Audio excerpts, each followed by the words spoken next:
¿Te digo la verdad? Venga. No pensé que fueras a venir. Así que vamos a ver si aprovechamos un poquito el tiempo, porque además hemos venido a hablar pues, de lo que parece que se habla a diario en Alicante, que es de la propiedad intelectual. Tú lo manejas a diario, tú lo produces a diario.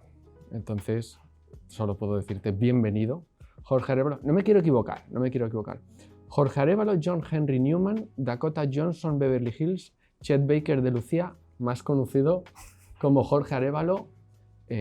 ¿Existe tu verdadero nombre o es artístico? No. Mi verdadero nombre. Creo que si hubiera elegido un seudónimo, un nombre artístico, hubiera elegido otro, seguramente. Creo que generacionalmente empecé en una época en la que lo de los sobrenombres no se estilaban. Sí, creo que hubiera puesto algo mucho más, algo más sajón, ¿no? Una cosa así. O sea, que es tu nombre. Sí. Morgan, me gusta siempre Morgan, ¿no? O sea, tiene algo de pirata, No, es mi nombre es real. Sí. Porque hoy en día, sabes que la chavalería ya no hace eso, o sea, se posta mucho, y sobre todo pensando en dónde lo van a aplicar. O sea, al final tienen que elegir un nombre artístico, muchos se dan cuenta de que tienen que separar un poco la vertiente profesional de la personal, y tienen que crear un perfil social. Y entonces aquí existen los problemas. Tú has elegido tu nombre propio, no hay problema. Tú sabes que hay muchos Jorge Arévalos por ahí. Sí. No como tú. No lo sabía en su momento, pero ahora sí lo sabes. Los hay y artísticos. O sea, a mí me ha llamado mucho la atención al verlo.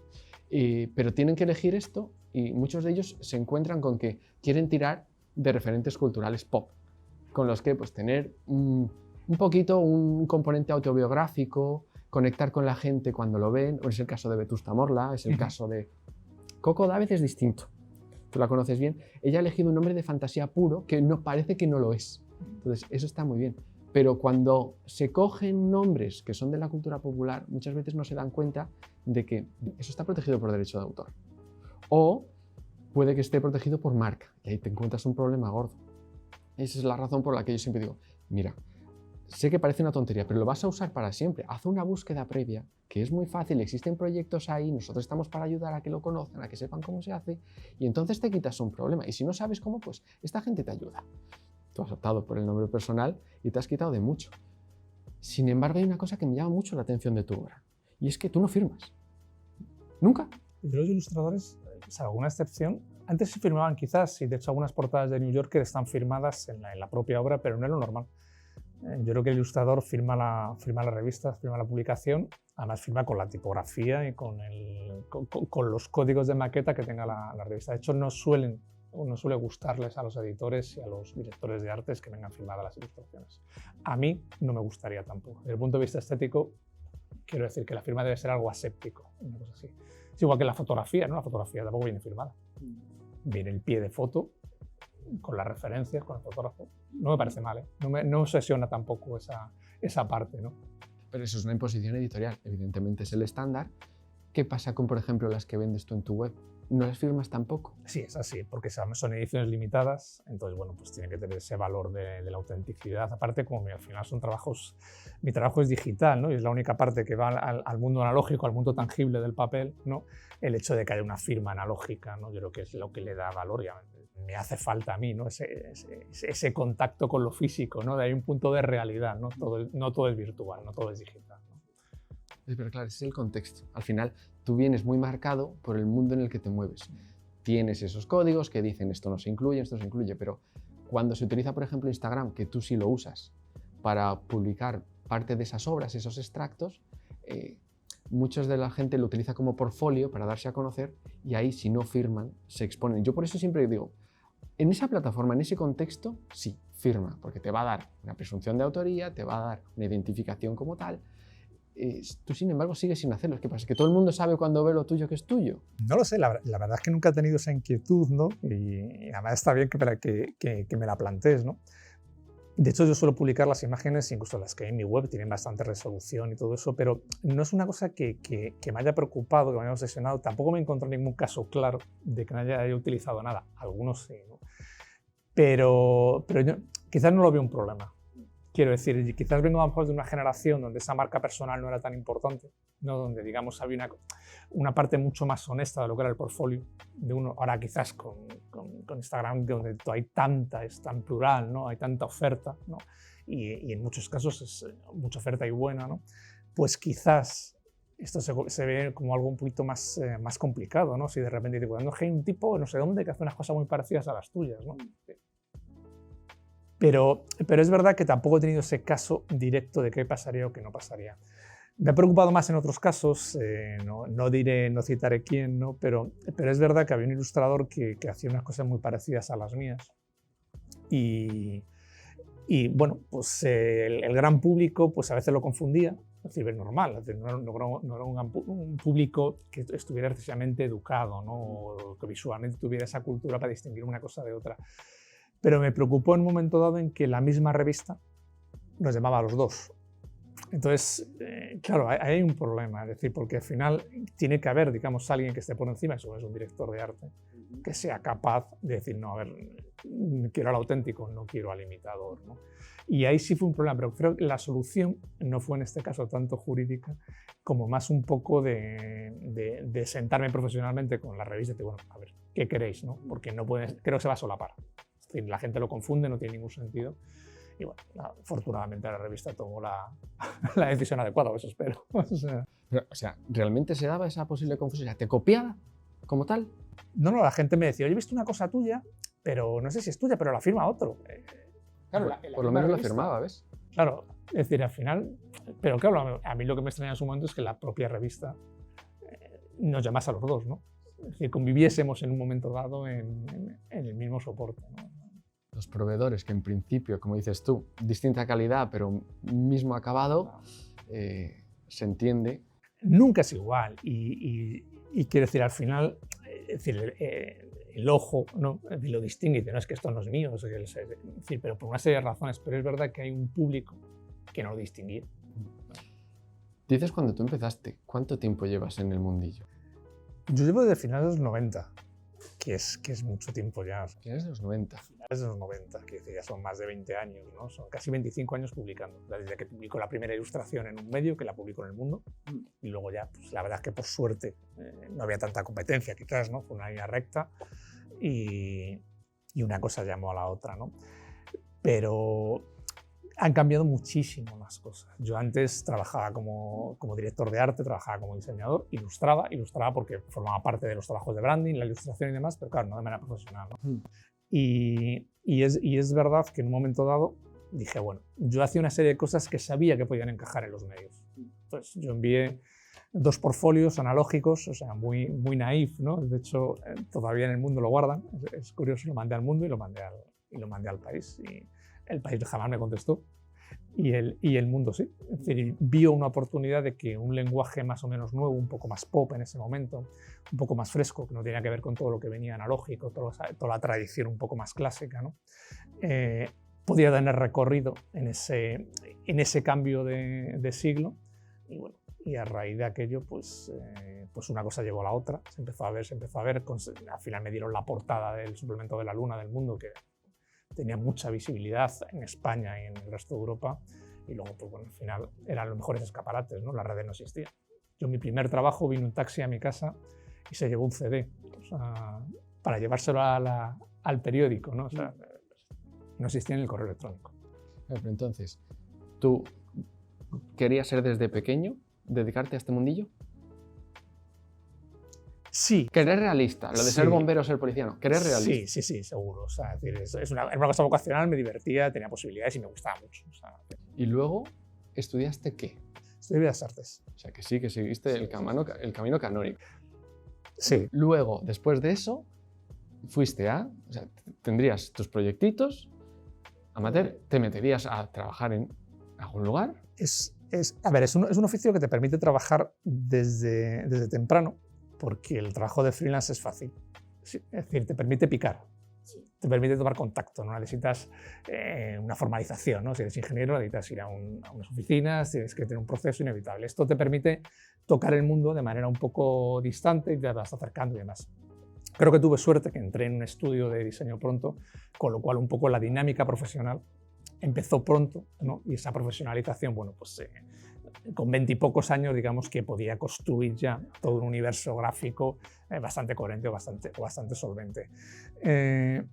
Respecto a a estudiar, no estudiar, vocacional, siempre hay momentos de crisis, ¿no? Siempre hay momentos en que no lo tienes claro, que no ves la utilidad, que piensas realmente si tiene sentido, que te vuelves mucho más pragmático y menos romántico, ¿no?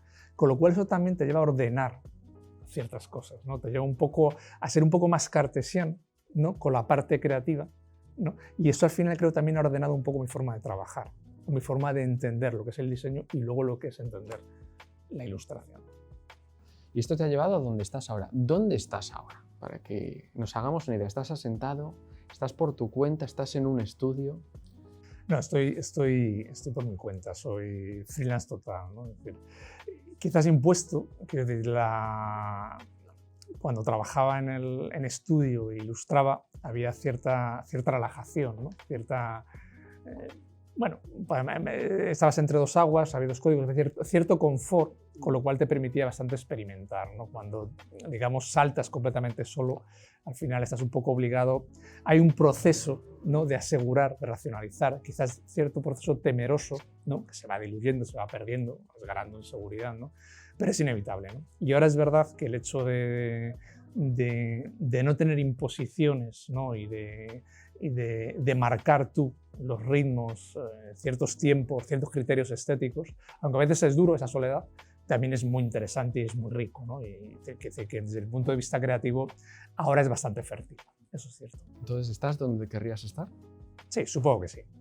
Supongo que sí. Soy inconformista en general, ¿no? Si me podía estar en otro sitio, siempre pienso que podía estar en otro sitio mejor, pero creo que ahora me manejo bien. Los códigos son buenos. ¿Tú te encuentras con tu yo de 30 años? ¿Orgulloso de ti estaría él? Ahora mismo, sí, es posible. ¿Y de 20 años? De 20 años, sin duda. Sin duda. ¿Y de 10? De 10 años, no, sería futbolista. No, me refiero. Mi yo de 10 años quería ser futbolista. O sea, te hubiera mirado ahora y dices, ¿qué haces? ¿Qué hemos hecho? Sí, sí. No diría, bueno, ya te has jubilado, puedes dedicarte a lo que quieras, ¿no? Con la edad que tienes ya estás jubilado, Sí, ¿no? sí, claro. Entonces estás bien. Están tus yoes estás reconciliado con tu pasado. Sí. Sin embargo, ¿has tenido alguna crisis, bache que incluso haya puesto en peligro tu carrera?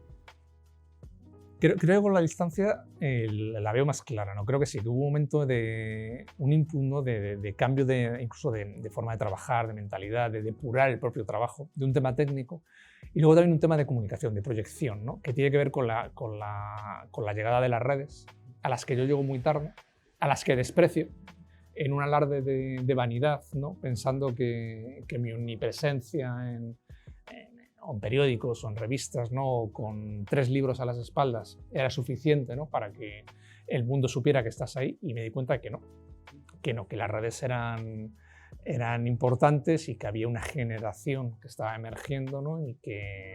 y en la que yo penalizaba, ¿no? en ese entorno en el que no estaba. Y sí hubo un momento en el que tuve un poco que acostumbrarme, ¿no? Tuve un poco que cambiar, que modificar, y de hecho mi forma de trabajar, mi forma de plantear, la forma de contar las cosas cambió. Si para mí antes el libro era la herramienta para expresarme, ¿no? Para hacer lo que me daba la gana, lo que yo quería, lo que quería contar, dejó de serlo, o no deja de serlo, siempre lo ha sido, ¿no? Pero las redes empezaron a convertirse en esa herramienta para poder publicar porque sí, sin que nadie lo pidiese, no solo trabajos profesionales, sino trabajos de manera espontánea. Con lo cual eso me dio una libertad y una manera de entender a un público que estaba ahí, que yo desconocía, ¿no? Que me estaba resultando ajeno y que de repente me hizo cambiar la forma de ilustrar, de contar, de cambiar los personajes, la temática, ¿no? Empecé a meter literatura, empecé a escribir, empecé a opinar, ¿no? Obviamente desde la modestia, ¿no? Y es verdad que me ha abierto un camino que también es muy interesante y que ese camino a su vez me ha abierto muchísimas vidas profesionales, ¿no? Que sí que lo utilizas. Aparte de Instagram, que sí que lo has mencionado, para publicar tu trabajo, ¿qué más redes usas? No, cero. ¿Behance? ¿Ha muerto?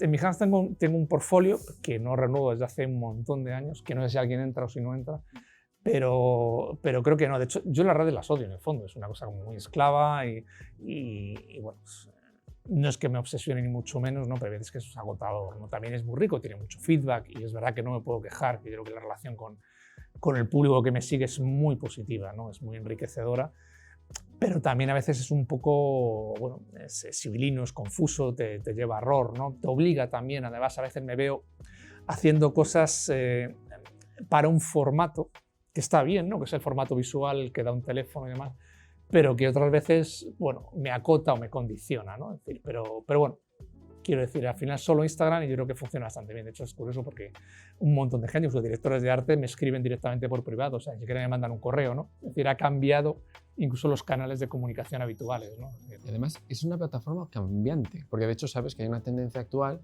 de artistas que están hartos de Instagram. Dicen, es tan esclavo el algoritmo, el esfuerzo que yo tengo que poner para tener una visibilidad ya no me compensa cuando, sobre todo a nivel estratégico, lo que busco es darme a conocer un poco, pero no tengo un retorno inmediato, entonces no puedo estar perdiendo horas productivas o productibles para intentar captar una atención que el algoritmo ahoga. Entonces dicen, vamos a ir a una otra plataforma, entiendo que tú todavía no estás ahí, o sea, a ti la visibilidad que te proporciona... Espero que no cambie. Pero claro, eso también se traslada al punto de vista jurídico, y es que tiene sus políticas de propiedad intelectual y lo que antes se consideraba que era menos sensible a considerarse una infracción, ahora lo es más. Bueno, de hecho, existen tan cantidad de elementos subidos, tantas obras que se suben, que es inabordable desde el punto de vista humano, o sea, la automatización se impone. Y ahí el que te juzga es una máquina que no conoce, y en el caso de tener que discriminar si sí o no, muchas veces va a tener que ponerte en espera. O sea, te ponen están juzgando si tú has infringido y te dejan sin poder cobrar. O te retiran precisamente eso hasta entonces. O sea, conocer las normas es muy importante. Tú has sabido con recelo adaptarte a los nuevos tiempos o al nuevo paradigma, porque a lo mejor esto permanece o a lo mejor se borra pronto, pero has sabido hacerlo. O sea, que adicto no eres a Instagram. No, para nada. Ni esclavo, no depende de tu trabajo, a pesar de que sí juega un papel importante. No, a veces tienes que refrescar, tienes que publicar, hacer ciertos códigos, pero al final es una herramienta además de comunicación. Yo ya lo tengo como interiorizado como parte del proceso y como parte del trabajo. En ese sentido, que publicas tantas cositas, no sé cómo se articula con las editoriales, con tus clientes con quienes trabajas. ¿Te dan un permiso explícito? ¿Está como parte del briefing y del contrato? ¿Tiene que ser después? ¿Puedes hacerlo antes?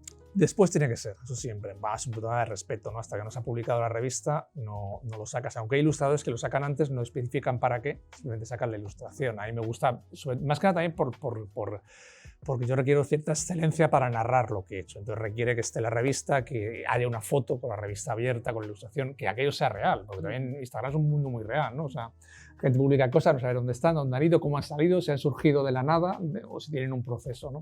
Entonces a mí me gusta tangibilizar y que se vea la obra, se vea el proceso, se vea la revista abierta, se vea la maqueta, se vea en contexto, que es como adquiere valor, ¿no? Con lo cual yo siempre publico después de que haya salido al kiosco. Y es verdad que las publicaciones sí te obligan en ese sentido a que esté todo publicado. Además, creo que una vez metí la pata porque pensé que ya se había editado en una edición americana. Inmediatamente, como saltaron, ¿no? Me escribieron por todos los lados, duró 1 hora, pero tuve que quitarlo. No hubo problemas, fue una cosa absolutamente cordial.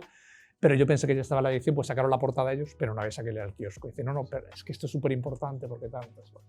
Sí, bueno, pero hay un componente de responsabilidad muy grande. Total, me sentí fatal, o sea, me sentí un irresponsable, exactamente. Es decir, una cosa como... Claro, porque ahora tienes un canal privilegiado que te permite publicitar sin intermediarios y tanto filtro, pero también vuelas solo y la tornada te la das tú. Pregunta muy práctica. Ya me has dicho cuándo las herramientas que utilizas para publicar. Pero, ¿y para sacar, por ejemplo, inspiración? ¿Qué herramientas utilizas? ¿Qué plataformas? Sí. Bueno, al final yo creo que ya un poco hay mucho bagaje, mucho oficio, viene muy de atrás, ¿no? Entonces yo creo que hay elementos que luego ves, los reciclas y demás. Pero es verdad que yo veo mucho de los clásicos, ¿no?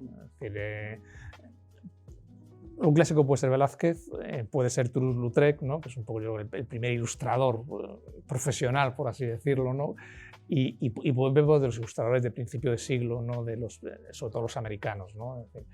Entonces hay muchas referencias y hay un momento dado en que te ves con muchas líneas y con muchos elementos y con mucha forma de entender la ilustración, ¿no? De tu referente. Entonces hay ilustraciones que se empapan de manera excesiva y luego se va diluyendo y lo vas haciendo tuyo, lo vas a cobrar a tu estilo, ¿no? Pero a veces es inevitable que vayas bebiendo un poco de todo eso, ¿no? Porque, es decir, hay formas de solucionar problemas gráficos o formales, ¿no? Entonces al final los vas adaptando, lo vas haciendo tuyos, paletas de colores, formas, entornos, ¿no? Disney, ¿cuánto inspira Disney? ¿No? O sea, todo y más, ¿no? Sobre todo el Disney clásico. Pero eres vieja escuela en el sentido de que acudes a libros, te sumerges en esos entornos analógicos, tomas notas o tienes plataformas en las que ya tienes automatizado, por ejemplo, búsqueda de palabras, contenidos relacionados. Tipo, me voy a Pinterest y ahí busco... Sí, o sea, Pinterest es maravilloso porque casi todo es bueno, ¿no? Todo lo que se sube es bastante digno, ¿no? Y a veces de cuando pues, bueno, buscas elementos, buscas referencias, buscas... es decir, lo que antes ibas a la biblioteca, lo que antes acumulabas en libros, ¿no? Pues ahora lo ves directamente. Al final ha cambiado el medio, pero no el contenido. Y luego, ¿tienes herramientas, o sea, plataformas de las que tú saques herramientas como tal? Por ejemplo, tipos de fuentes, vectores base a partir de los que tú construyes, posturas. Me refiero, por ejemplo, tipo FreePik, Pixabay. No, para nada. De hecho, yo utilizo muy poquitas herramientas. Las curvas de Bezier, poco más. O sea, y alguna herramienta más que te permite hacer algún tipo de juego rápido, ¿no? Hacer una estrella, hacer un polígono, una cosa así. Y poco más. Y todas mis texturas son analógicas. O sea, o bien las he escaneado, puedo escanear un jersey, un estampado, una ropa, puedo hacerlo con tinta, ¿no? O en su momento puedes conseguir...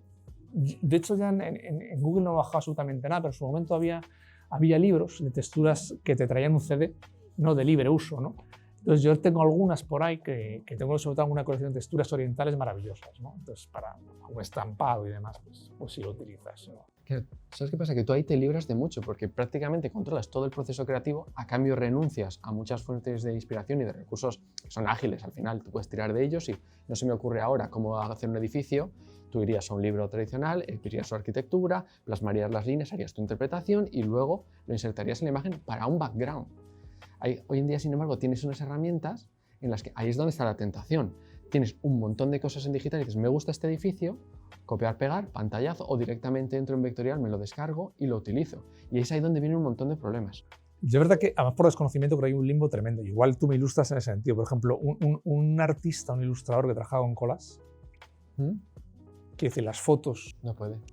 Lo recortable, no puede. Las revistas de lo que ha sacado, pero ahí que publican en las mejores revistas, que hacen colas maravillosos. En teoría eso es una obra derivada.